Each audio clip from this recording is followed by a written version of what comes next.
بسم اللہ الرحمن الرحیم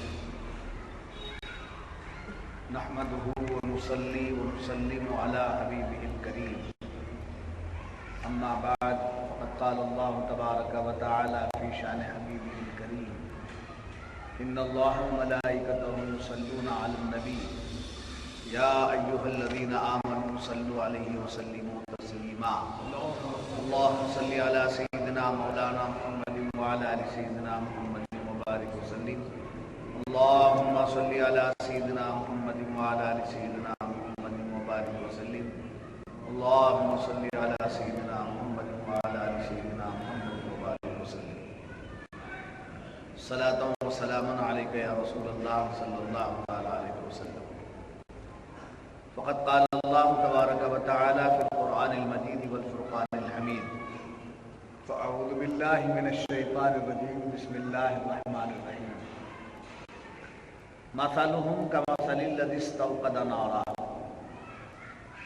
فلما اضاءت ما حوله ذهب الله بنورهم وتركهم في ظلمات لا يبصرون صدق اللہ العظیم۔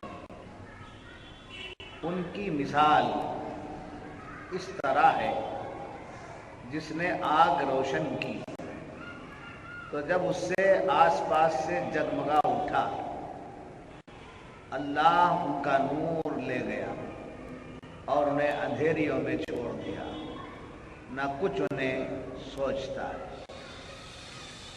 معزز حاضرین، منافقین کے احوال بیان ہو رہے تھے، ان کے عیوب بیان ہو رہے تھے کہ کیا کیا عیب ان کے اندر تھا۔ ان تمام باتوں کا ذکر آپ سنتے آ رہے ہیں، تو اس آیت میں ان کا ایک مزید عیب بیان کیا جا رہا ہے۔ اس کی مثال دے کر یہ فرمایا جا رہا ہے کہ وہ لوگ، ان لوگوں کی مثال ایسی ہے کہ وہ آگ روشن کرتے ہیں،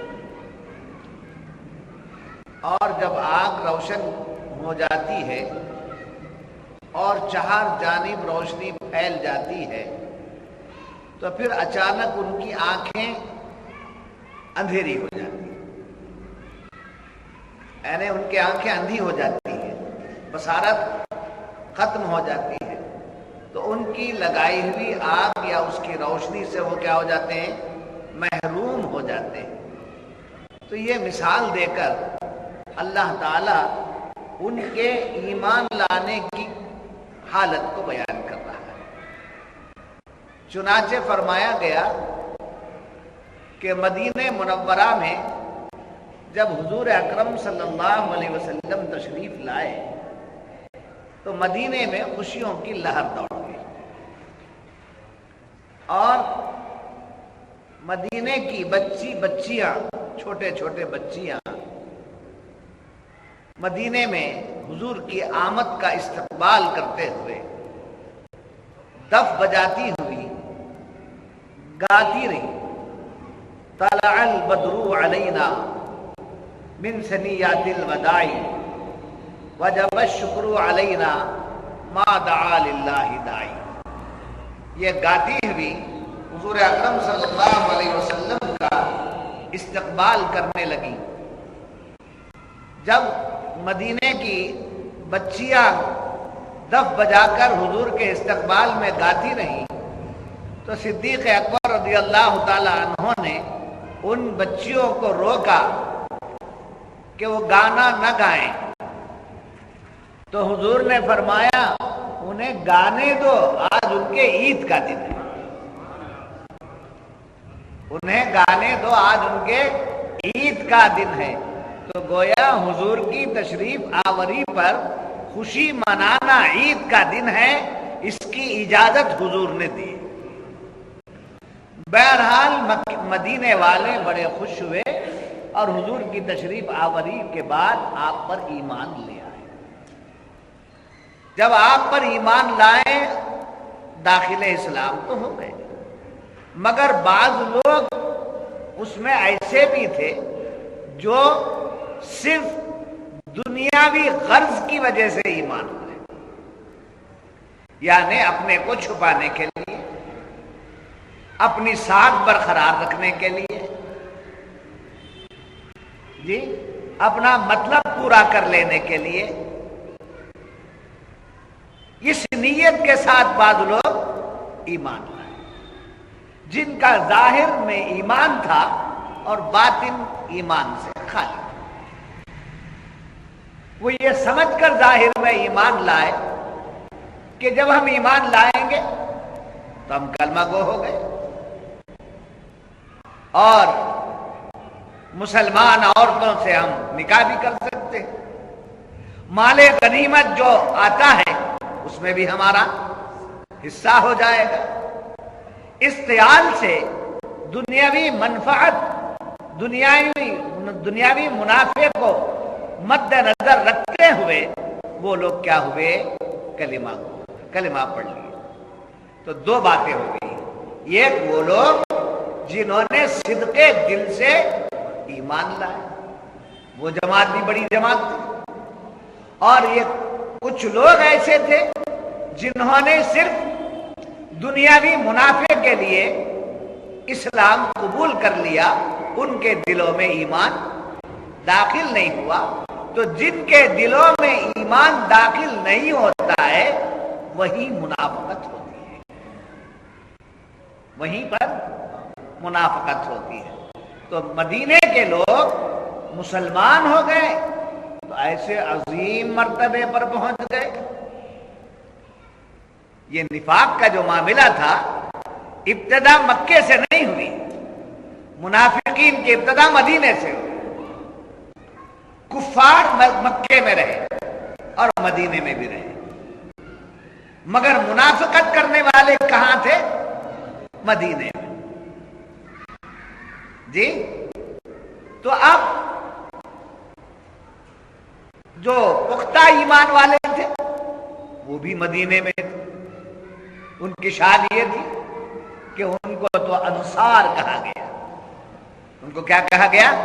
انصار کہا گیا، جو مکے سے آئے ہوئے مہاجرین کی ہر طرح خدمت کرتے تھے، یہاں تک کہ حضور اکرم صلی اللہ علیہ وسلم نے ارشاد فرمایا مکے کے لوگ اپنا دھن دولت گھر بار چھوڑ کر ہجرت کر کے کہاں آ رہے ہیں؟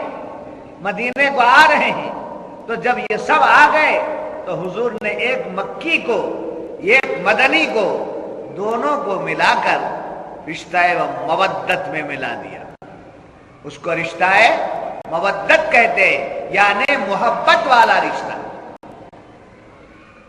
سمجھے؟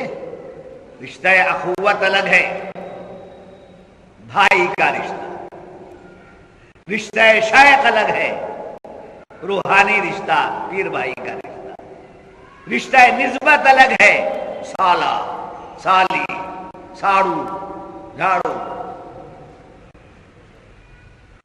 اسے بھی بڑے پیارے انداز سے کہا ہم زلف، سالہ ساڑو کو ساڑو نہیں بولتے، کیا بولتے ہیں؟ ہم زلف۔ ہاں بڑی پیرت کا جوڑا ہوتا ہے، خیر وہ جوڑے سب کا بتا، ایک نسبت کا جوڑا، ایک اخوت کا جوڑا، ایک سلبی جوڑا، ایک پیر کی نسبت کا جوڑا، ایسے بھائی پن مختلف قسم کے ہوتے ہیں۔ تو حضور نے ایک جوڑا بنا دیا، اس کو رشتہ مودت کہتے ہیں، یعنی محبت کا رشتہ آپ نے قائم کر دیا۔ کس کے درمیان؟ مکے اور مدینے والوں کے درمیان محبت کا رشتہ آپ نے قائم کر دیا۔ ایک مکی کو بلایا، ایک مدینی کو بلایا، ایک مہاجر اور ایک انصار، دونوں کو بلا کر فرمایا تم دونوں آپس میں بھائی ہو۔ اب یہ بھائی کا رشتہ کس نے جوڑا؟ ماں باپ سے جو بھائی کا رشتہ ہے اس میں اپنا حصہ بھی مارنے کی کوشش کرتا ہے آدمی، اپنا حصہ لینے کے بعد، اور کس کا حصہ؟ بھائی کا حصہ بھی مارنے کی کوشش کرتا ہے، جبکہ خون کا رشتہ بول کر ناز کرتا ہے، مگر نبی کے بتائے ہوئے بنائے ہوئے رشتے کا عالم دیکھیے، کہ جب حضور نے دونوں کو رشتہ دار بنا دیا تو مدنی بھائی مکی بھائی کو اپنے ساتھ لے لیا. آئیے آپ آئیے، یہ دیکھیے میرے دو مکانات ہیں، ان میں سے کون سا آپ کو چاہیے وہ آپ کا ہے. یہ دیکھیے تو میرے باغات ہیں، جو آپ پسند کریں گے میں وہ آپ کو دے دیتا ہوں، جو آپ چھوڑیں گے وہ میرا ہے. جس کے پاس دو دو تین تین تھے انہوں نے ایسا کیا. جن کے پاس صرف ایک گھر تھا، ایک باغ تھا، انہوں نے کہا کہ دیکھو یہ میرا ایک باغ ہے، اس میں کا جون سا حصہ آپ کو چاہیے، جون سا حصہ آپ کو چاہیے وہ آپ کا ہے، اور جو آپ چھوڑیں گے وہ میرا ہے.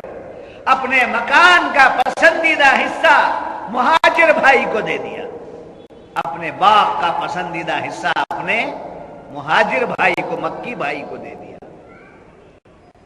اور تاریخ ایک اور کیفیت بیان کرتی ہے کہ کسی کی دو بیویاں تھیں، وہاں بیویوں کو بھی چھوڑ کر آ گئے تھے، رشتہ پورا مکے سے ختم کر کے آ گئے تھے. دو بیویاں کسی کی تھیں تو دونوں کو سامنے کر دیا، کہا یہ میری دونوں بیویاں ہیں، ان میں سے جو آپ پسند کریں گے میں اس کو طلاق دوں گا. یعنی صحابہ نے یہ عمل کر کے بتایا کہ ہمیں رشتہ پیارا نہیں ہے، نبی کی زبان سے بنایا ہوا رشتہ پیارا ہے. نبی نے جو رشتہ بتا دیا وہ رشتہ پیارا ہے. یہ تھا ایمان کی حرارت، یہ تھی ایمان کی کیفیت. تو ہمیں یہ تعلیم دی گئی اس نسبت سے کہ ایمان کے حوالے سے عاشق رسول، سنی صحیح العقیدہ، دنیا کے کسی خطے کا کیوں نہ ہو، وہ ہمارا بھائی، اس سے ہمارا رشتہ اپنے خون کے رشتے سے بھی بڑھ کر ہونا چاہیے. تعصب نہیں ہونا چاہیے، تنگ نظری نہیں ہونا چاہیے، داخلی اور خارجی باتیں نہیں ہونا چاہیے، محبت اور مٹھاس کی باتیں ہونی چاہیے.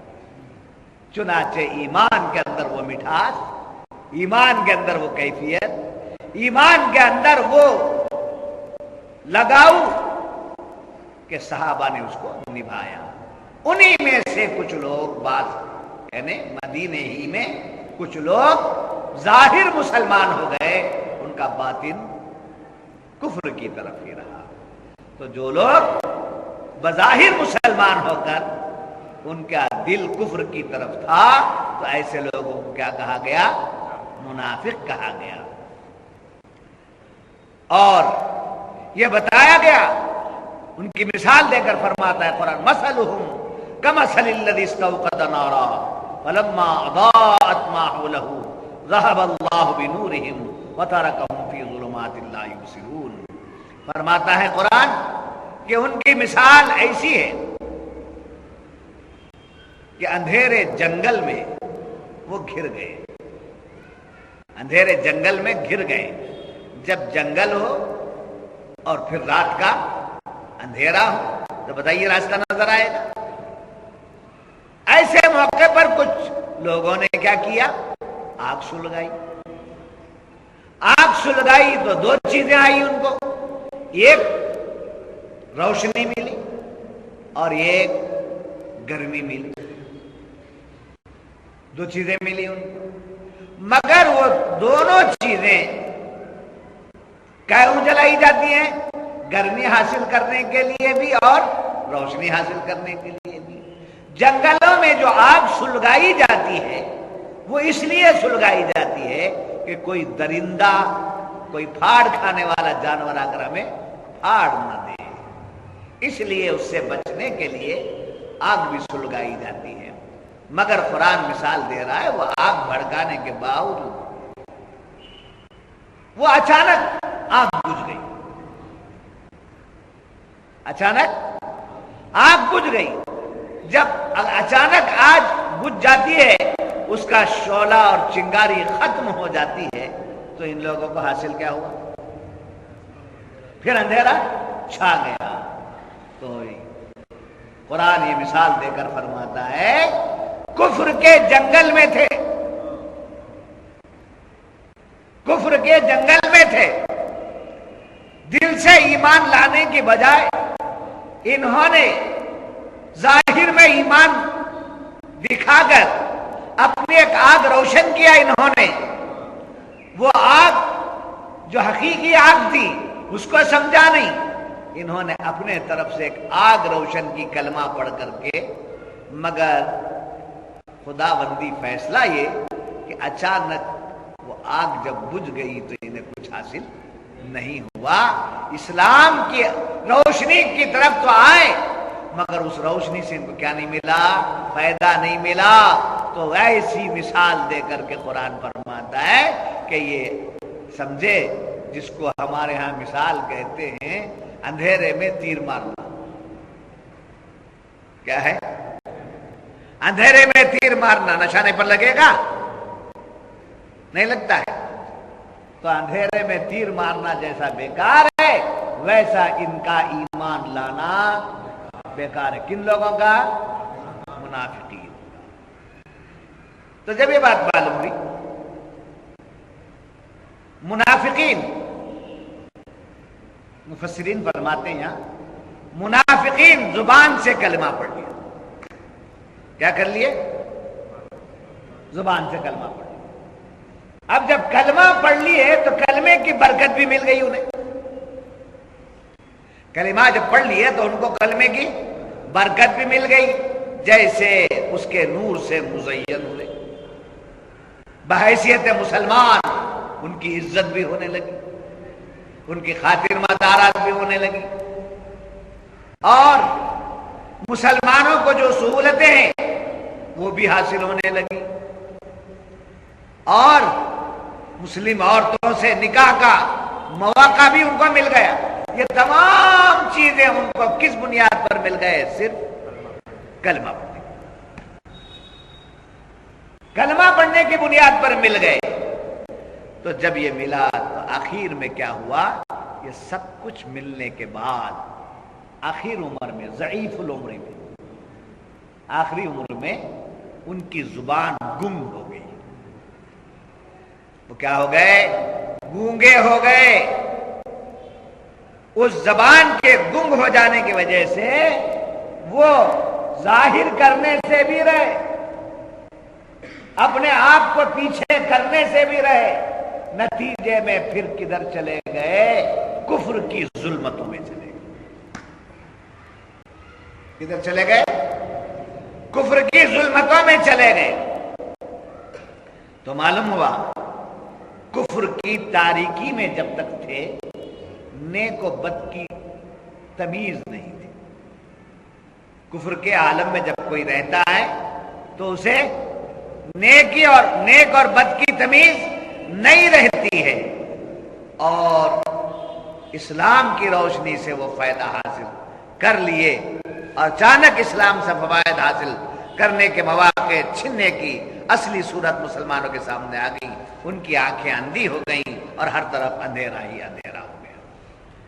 یاد رکھیے، جو لوگ اس آیت کی روشنی میں فائدے کی کچھ فوائد ہیں، جو لوگ نام و نمود کے لیے، جو لوگ نام و نمود کے لیے اسلام لاتے ہیں یا نیک عمل کرتے ہیں، نماز پڑھتے ہیں، روزہ رکھتے ہیں، جی یہ سب کس کے لیے کرتے ہیں؟ صرف شہرت کے لیے، میرا نام ہو جائے۔ منافقین بھی کلمہ پڑھے یا نماز پڑھتے تھے، حضور کی صحبت میں آتے تھے، تو کیا مقصد تھا؟ نام، ہمارا کفر ظاہر ہونے نہ پائے، ہمارا کفر ظاہر ہونے نہ پائے، ہم کو لوگ اچھا سمجھنے لگے، ہم کو لوگ نیک سمجھنے لگے۔ منافقین کا مقصد یہی تھا نا، منافقین کا مقصد یہی تھا۔ تو مفسرین فرماتے آج بھی اگر کوئی دنیا کو دکھانے کے لیے عمل کرتا ہے تو منافقین کے جیسا عمل ہے اس کا۔ کیسا عمل ہے؟ منافقین کے جیسا عمل ہے، جن کے عمل میں کیا چیز چھپی ہوئی تھی؟ دکھلاؤ، ریاکاری، نمود، یہ ان کے اندر چھپا ہوا تھا جس سے ان کو دنیاوی فائدہ حاصل ہو گیا۔ کیا ہو گیا؟ لوگوں نے آؤ بھگت کی، لوگوں نے چاہا، لوگوں نے کہا بڑے متقی آدمی ہیں، بڑے پرہیزگار ہیں، یہ جو کچھ ملنا تھا ان کو مل گیا، مگر اس سے جو حاصل فائدہ ہونا تھا حقیقی وہ حاصل نہ ہو سکا، جس پر مفسرین فرماتے ہیں کہ ایمانیات ہو یا عبادات، ایمانیات ہو یا عبادات، منافقین کے سارے اعمال دنیا کے لیے۔ اگر ایسا کوئی شخص دنیا کو دکھانے کے لیے عمل کرتا ہے تو اس کا عمل صرف دنیا کے لیے ہوگا۔ چنانچہ قیامت کے دن اللہ کی بارگاہ میں سخی کو لایا جائے گا، شہید کو لایا جائے گا، عالم کو لایا جائے گا۔ اللہ تعالیٰ اس سے پوچھے گا کہ اے میرے بندے، میں نے تجھے طاقت دی، جوانی دی، میں نے تجھے ہمت دیا، میں نے تجھے زندگی دی، تو نے اس کو کس راستے میں خرچ کیا؟ تو وہ شخص کہے گا جو شہید ہوا تھا دنیا کو دکھانے کے لیے، وہ کہے گا مولا میں نے تیری راہ میں اپنی جان کو پیش کر دیا، اسلام کے دشمنوں سے میں لڑتا رہا یہاں تک کہ شہید ہو گیا۔ اپنی داستان سنائے گا، رب کائنات فرمائے گا اے فرشتوں یہ جھوٹا ہے، اس لیے اس نے اپنی جان نہیں دی کہ مجھے راضی کرے، بلکہ اس نے اس لیے اپنے جان کو جوکھوں میں ڈالا کہ دنیا اس کو غازی کہے، شہید کہے، اس کا مرتبہ اونچا ہو جائے، اس کے لیے اس نے کیا کیا؟ اپنی جان کو جوکھوں میں ڈالا۔ اخلاص اس کے پاس نہیں تھا، میری رضا اس کا مقصد نہیں تھا۔ اے فرشتوں یہ جھوٹا ہے، لے اس کو جو ملنا تھا، جو نام ہونا تھا وہ دنیا میں ہو گیا، اب لے جاؤ اس کو جہنم میں ڈالو۔ ایسے ہی ایک عالم صاحب کو لایا جائے گا جن کا علم آج ہم علماء کو بھی، مجھے بھی خوف کرنا چاہیے کہ آج ہم اپنی شہرت کے لیے بڑے بڑے جلسوں میں چلے جاتے ہیں، بہت کچھ کرتے ہیں، سمجھتے ہیں کہ ہم نے بہت بڑا کام کرتے ہیں، بہت بڑا کام کرتے ہیں، سب شہرت، جس کو بنگلور کی زبان میں کالر جھٹک بولتے ہیں، بنگلور کی زبان میں اس کو کالر جھٹکنا بولتے ہیں، نہ کسی کو مارا ہے نہ کسی سے مار کھایا، سمجھے، دادا بن کر منہ چھوڑ لیا، پھر پیچھے جھترے چھوڑ لی، یہ بڑا گردا چھوڑتے ہیں، وہ موٹا پہلوان ہے، شو مارتا ہے، شو پیس، اس کو کیا کہتے ہیں؟ شو پیس۔ ایسے شو پیس کو رائٹ لیفٹ رکھ کر مولانا لوگ بھی شو میں آ جاتے ہیں۔ تو ایسے علماء کو، جس میں اگر ہم بھی شامل ہیں تو ہم کو بھی ہوش کے ناخن لینا ہوگا کہ قیامت کے دن اللہ تعالیٰ عالم سے پوچھے گا میں نے تجھے علم دیا تھا، تو نے کیا کیا، کتنا اس پر عمل کیا، کتنوں تک تو نے میری باتیں پہنچائیں؟ عالم کہے گا مولا میں نے علم سیکھا، تیرے بندوں کو سکھایا، زیادہ سے زیادہ تعداد میں لوگوں کو میں بیانات سناتا رہا، لوگ میرے نعروں کا سے استقبال کرتے تھے، زندہ باد زندہ باد زندہ باد زندہ باد، سمجھے، 30 مار خان زندہ باد، 30 مار خان زندہ باد، جی، توتی دکن زندہ باد، توتی دکن زندہ باد، اس کا وزن الگ ہے، توتی کا وزن بھی الگ ہے، سمجھے، زندہ باد زندہ باد، بلبل زندہ باد، مینا زندہ باد، طوطا زندہ باد، یہ خوش ہو گئے، سب ہو گیا دنیا میں، بلبل بھی پکارے گئے، سیاد بلبل بھی خوش رہے، راضی رہے، سیاد کا معاملہ بھی ہو گیا، شیر بھی ہو گیا، درندہ بھی ہو گیا، سب ہو گیا، جو کچھ کے ملنا تھا سب کچھ مل گیا، یہ اس کام کے لیے تم نے کیا تھا، فرشتوں گواہ رہنا اس نے اخلاص کے ساتھ کام نہیں کیا ہے، یہ جھوٹا ہے، لے جاؤ اس کو جہنم میں ڈالو۔ ایسے سخی صاحب کا بھی حال، سخاوت کرنے والوں کا، ان کا بھی یہی حال ہے، سمجھے؟ تو جو کام اخلاص سے نہ کیا جائے، چاہے وہ ایمانیات کا معاملہ ہو، چاہے وہ عبادات کا معاملہ ہو، جی ہر کام میں کیا ہونا چاہیے؟ اللہ کو راضی کرنا، میرے ہر کام سے اللہ راضی، میرے ہر چھوٹے کام سے اللہ راضی ہو جائے، میں میرے مسلمان بھائی سے میں سلام کروں اللہ راضی ہو جائے، مسکرا کر اس سے مل لوں اللہ راضی ہو جائے، اللہ راضی ہو جائے۔ اللہ کی رضا کے لیے مسکراتا ہے تو صدقے کا ثواب، اللہ کی رضا کے لیے مسکراتا ہے تو صدقے کا ثواب، اپنے مطلب کے لیے گلے ملتا ہے تو کوئی ثواب نہیں۔ شہید کے بارے میں تو یہ بھی حدیث میں آیا ہے کہ شہید کو تمام انعامات دینے کے بعد اللہ تعالیٰ پوچھے گا، جو صحیح معنی میں اخلاص و للہیت کے ساتھ جام شہادت نوش کیا تھا، اس سے اللہ تعالیٰ پوچھے گا کہ اور کیا چاہیے، اور کیا ہونا، اور کیا چاہیے، اور کیا نعمتیں ہونا۔ شہید عرض کرے گا پروردگار میں تو یہی چاہتا ہوں کہ پھر مجھے دنیا میں بھیجا جائے، دنیا میں مجھے پھر بھیجا جائے، میں تیرے راستے میں لڑوں، تیرے دین کی خاطر لڑوں، یہاں تک کہ میں شہید ہو جاؤں، بار بار جاؤں، بار بار لڑوں، بار بار شہید ہو جاؤں، یہی میری آرزو ہے۔ تو اللہ تعالیٰ فرمائے گا نہیں، جو کچھ دینا تھا تمہیں دے دیا گیا، اس کے بعد میرا قانون یہ ہے کہ جو آ گیا سو آ گیا، پھر دنیا میں جانے کا سوال نہیں پیدا ہوتا۔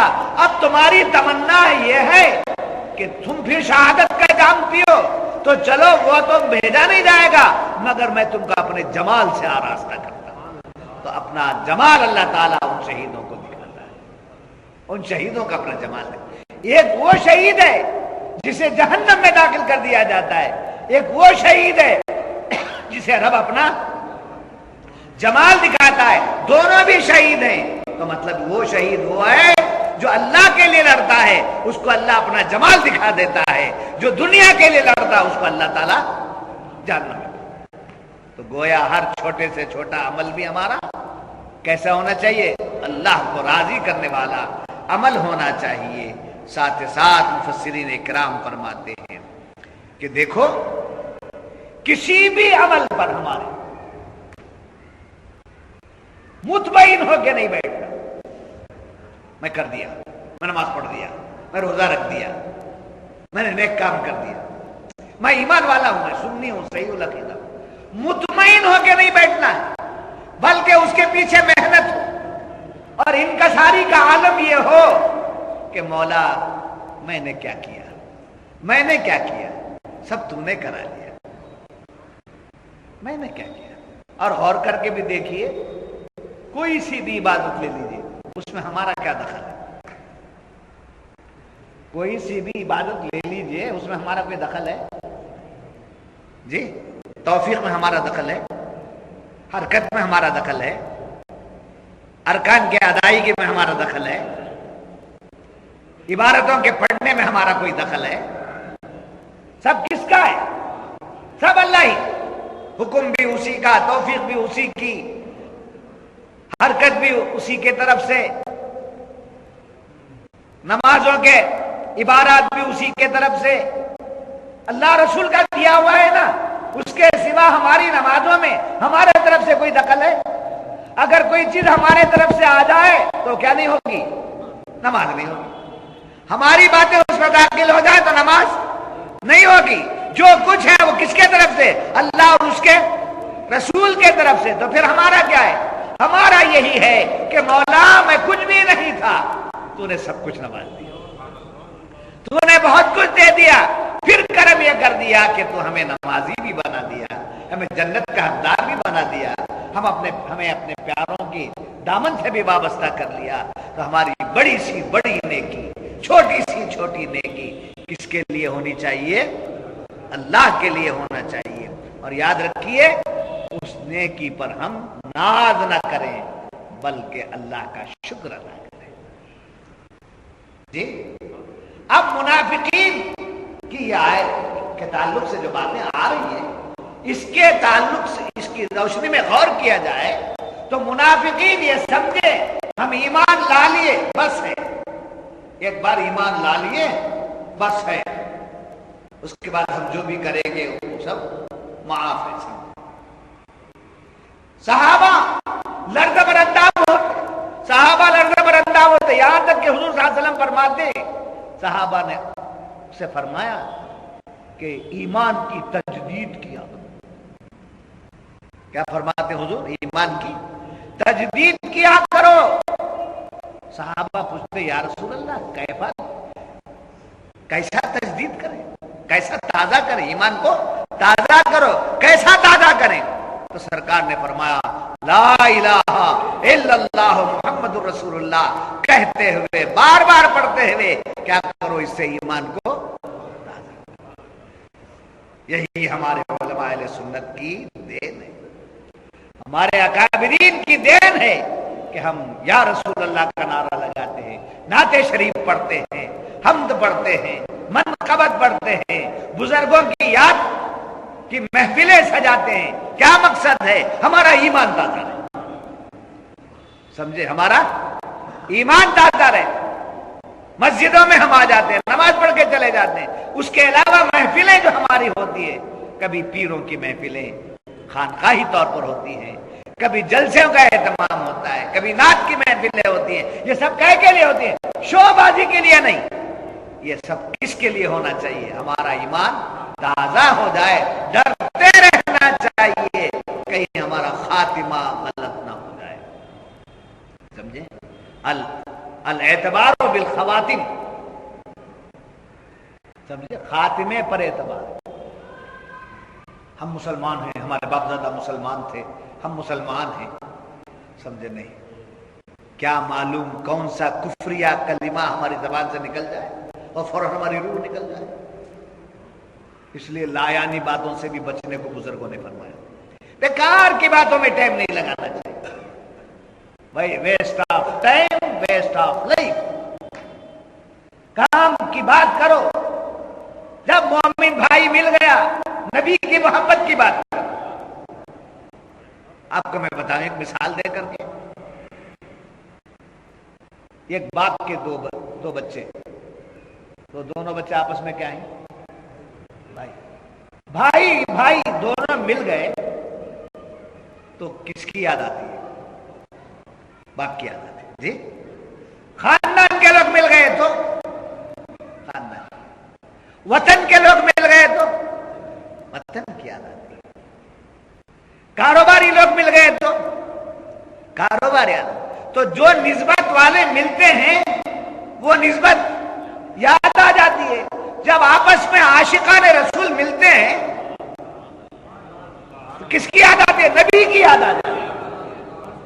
نبی کی یاد آ جاتی ہے. پیر بھائی ملتا ہے تو کس کی یاد آتی ہے؟ پیر کی یاد آتی ہے. نہیں سمجھ میری بات آپ کی؟ تو یہ ملاقاتیں ہماری مطلب اور ذاتی فائدے کے لیے نہیں ہونا چاہیے. ہم ملے، السلام علیکم بولے، اس سے بھی اللہ کو راضی کرنا مقصد. تو فرماتے مفسرین کرام کہ خبردار کبھی اپنے اعمال پر ناز کرتے ہوئے نہ بیٹھ جانا، بلکہ نماز کے بعد دعا کا بھی اہتمام ہوتا ہے. اجتماعی دعا تو امام صاحب کر دیتے ہیں، انفرادی دعا میں تو بندہ ہاتھ اٹھا کر یہی مانگے مولا میں کیا ہوں، میری کوئی حیثیت نہیں ہے مگر تو نے اپنے کرم سے مجھے نماز کی توفیق عطا فرمایا، اس کو اپنی بارگاہ میں اپنے کرم سے قبول فرما لے. نہیں سمجھ میری بات آپ کی؟ تو یاد رکھیے اس کے بعد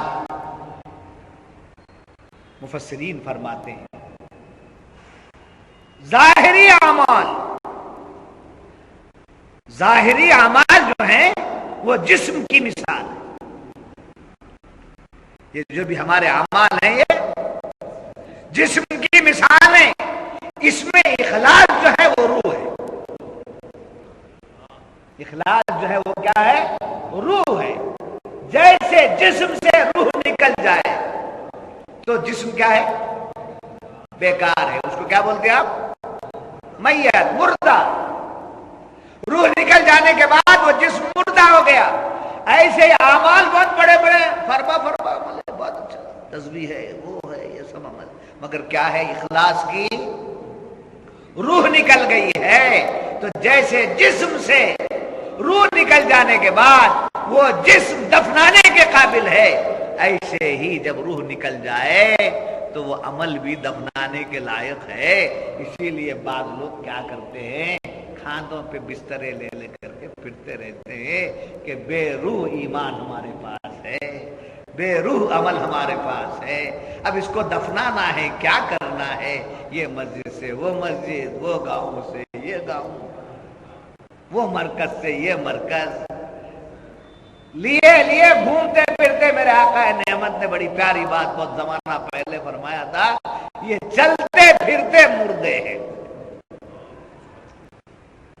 اور ان کا ایمان ان کا بسترے میں لپیٹ کر جنازے کی طرح لے جاتے. کہاں دفنانا، کہاں دفنانا، کہاں دفنانا. ان کی جگہ مل جاتی ہے تو لا کر کونے میں رکھ دیتے. تو بے روح ایمان، بے روح عمل کا اعتبار نہیں ہے. تو روح کیا ہے؟ روح کیا ہے؟ اخلاص. تو منافقین جو ایمان لائے تھے، عمل کیے تھے، ان کے پاس عمل بھی تھا، ایمان بھی تھا، مگر کیسا ایمان؟ بے روح. کیسا عمل؟ بے روح، جس کے اندر کیا نہیں تھا؟ اخلاص نہیں تھا. تو اس لیے اعمال میں اخلاص پیدا کرنے کی تعلیم قرآن کریم ہمیں دیتا ہے. اب آئیے، مثال تو قرآن کریم نے ایندھن کی دی ہے، آگ کی دی ہے. آگ کی دی ہے. دنیا کی آگ جو جلتی ہے اس کے لیے ایندھن کی ضرورت ہے. جی، لکڑی ہونا، تیل ہونا، یہ سب ہونا ہے. اس کے بغیر آگ نہیں سو. مگر اس کے بجھ جانے کا بھی اندیشہ ہے. لا کر کسی نے مٹی ڈال دی، آگ کیا ہو گئی؟ ہوا کا جھونکا آ گیا. جی، بارش پڑ گئی، آگ. تو یہ دنیاوی آگ ہے جس کو تم لوگ سلگاتے ہو. منافقین کی مثال دے کر قرآن مفسرین فرماتے ہیں دنیاوی آگ ہے جو تم نے سلگائی ہے، اور اس آگ کا یہ عالم ہے کہ ہوا آئے تو چلی جائے، پانی پر برسے تو چلی جائے، مٹی ڈالے تو چلی جائے. تمہاری کمزور آگ ہے. اور اہل ایمان کے پاس بھی ایک آگ کی گرمی ہے. وہ ایمان کی آگ ایسی ہے کہ اللہ تعالیٰ اس کی روشنی سے انہیں دنیا میں بھی کامیاب کرتا ہے، آخرت میں بھی کامیاب کرتا ہے. اس کو قرآن کریم کی دوسری آیت سے فرمایا گیا، یثبت اللہ الذین آمنوا بالقول الثابت فی الحیات الدنیا وفی الآخرہ. اللہ تعالیٰ انہیں کلمے پر قائم رکھتا ہے. ایمان والوں کہاں فی الحیات الدنیا وفی الآخرہ، اس دنیا کی زندگی میں بھی اور آخرت کی زندگی میں بھی. تو جو کچھ دیگر اعمال ہیں وہ چھوٹ جائیں گے، مگر ایمان ایک ایسی روشنی ہے، اس کی روشنی سے ان کی دنیا بھی روشن.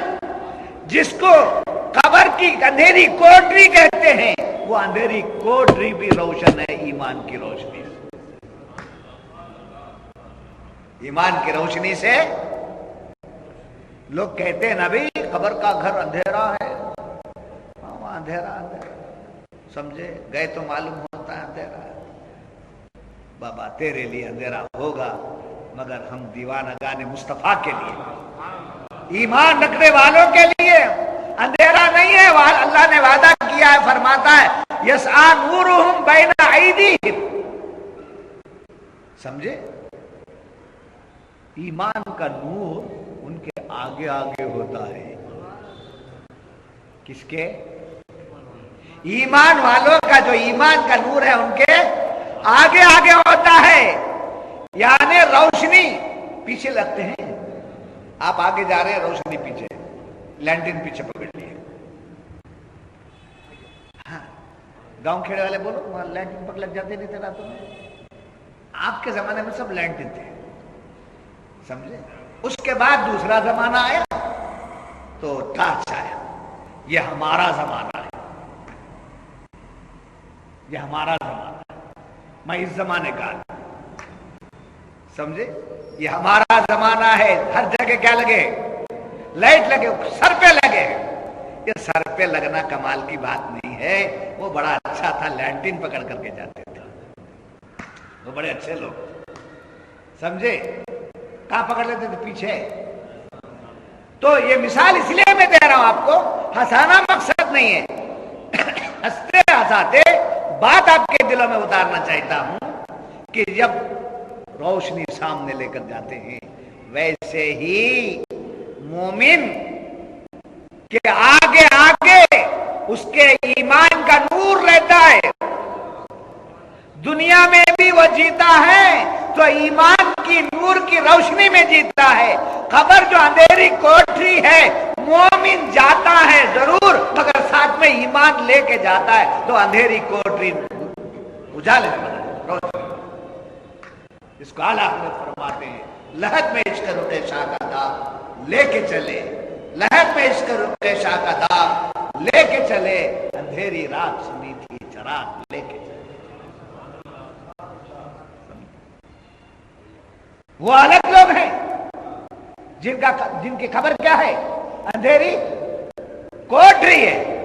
اور ہمارے لیے بھی وہ اندھیری کوٹری ہی ہے، مگر ہم جاتے ہی اس میں کیا آ جاتا ہے؟ روشنی آ جاتی ہے. ارے بھئی یہ بات تو سب مانتے ہیں نا کہ حضور قبر میں تشریف لاتے ہیں. حضور قبر میں تشریف لاتے ہیں. جب حضور قبر میں تشریف لاتے ہیں تو کیا وہ اندھیری کوٹری رہتی ہے؟ وہ گھر کیا ہو جاتا ہے؟ روشن ہو جاتا ہے. جب حضور دنیا میں 1450 برس پہلے تشریف لائے اور ظاہراً آپ پردہ کر گئے، 63 سال ظاہری حیات میں رہے، بعد آپ پردہ فرما گئے. اب ظاہراً ہمارے ساتھ میں نہیں ہیں. ظاہری طور پر بتا رہا ہوں میں، تاریخی طور پر بتا رہا ہوں میں. مگر حضور کی تشریف آوری کی ضیاباریاں آج تک ہیں کہ نہیں ہے؟ حضور آئے ظاہر میں اور پردہ فرما گئے، مگر دنیا کیا ہے؟ حضور کے نور سے روشن ہے کہ نہیں ہے؟ جب اس دنیا میں 63 سال تشریف لا کر تشریف لے گئے، اس کی روشنی آج تک بلکہ قیامت تک سلامت. جب حضور قبر میں آ جائیں تو پھر قیامت تک ہماری قبر میں اجالا ہی اجالا ہے، روشنی ہی روشنی. نہیں سمجھ میں یہ بات آپ کی؟ تو وہ جو آگ سلگائی گئی تھی جس کی مثال قرآن دے رہا ہے، مثلہم کمثل الذی استوقد نارا فلما اضاءت ما حولہ ذهب اللہ بنورہم وترکہم فی ظلمات لا یبصرون. یہ جو مثال دے کر قرآن فرماتا ہے کہ منافقین نے اپنے ہاتھوں سے آگ سلگائی. ان کی منافقت کی ہوا کے جھونکوں میں ان کی آگ کیا ہو گئی؟ بجھ گئی. جب آگ بجھ گئی تو آنکھیں ان کی کیا ہو گئی؟ اندھی ہو گئی. یہ منافقین کی بات ہے. مومن وہ ہے جس کی روشنی اس کی زندگی میں بھی سلامت، قبر میں بھی سلامت اور آخرت میں بھی سلامت. نہیں سمجھ میری بات آ رہی؟ جب یہ بات معلوم ہوئی، ہائے یہ ایک بار ایمان لائے. منافقین ایمان لائے اور اپنا دنیاوی نفع انہوں نے حاصل کر لیا، مگر مومن ایک بار ایمان لائے. کیا ہے؟ مومن ایک بار ایمان لایا خدا اور اس کے رسول پر تو اس کی زندگی بھر اس کی زندگی میں ایمان کی روشنی.